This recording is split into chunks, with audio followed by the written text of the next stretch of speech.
שלום חברים, כאן פודקאסט בית רבן.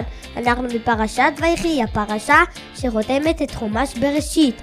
היום נדבר על ברכה מיוחדת שמלווה כל ילד יהודי בכל שבוע מחדש.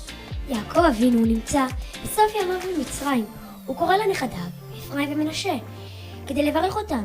וזה רגע מרגש, שבו יעקב מעניק לנכדיו את הברכה, את הכוח להמשיך את דרך האבות.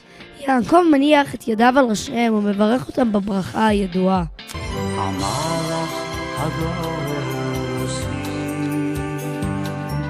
המלאך הגואל ציפורו, יברך את הניירים,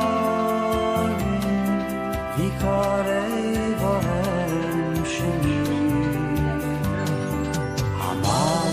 הברכה הזו חיה וקיימת איתנו עד היום.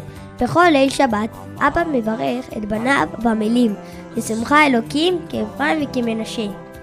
נשאלת השאלה, מדוע מכל האבות והשבטים אנחנו מברכים דווקא כאפרים וכמנשה? התשובה טמונה בחיבור ביניהם. חכמינו מסבירים שאפרים ומנשה הם האחים הראשונים בחומש בראשית, שאין ביניהם שום מאבקים, תחרות או קידה. הם הסמל המושלם לאחווה אמיתית, שלום ופרגון. הכוח של אחדות ואהבה בין האחים הוא המסר הגדול שאיתו אנו מסיימים את חומש בראשית. זהו הבסיס לבניית עם ישראל, אחווה ושלום. ואיזה סיפוק זה. סיימנו יחד חומש שלם. ויש לנו פרקי פודקאסט לכל החומש. שבת שלום לכולם. חזק ונתחזק.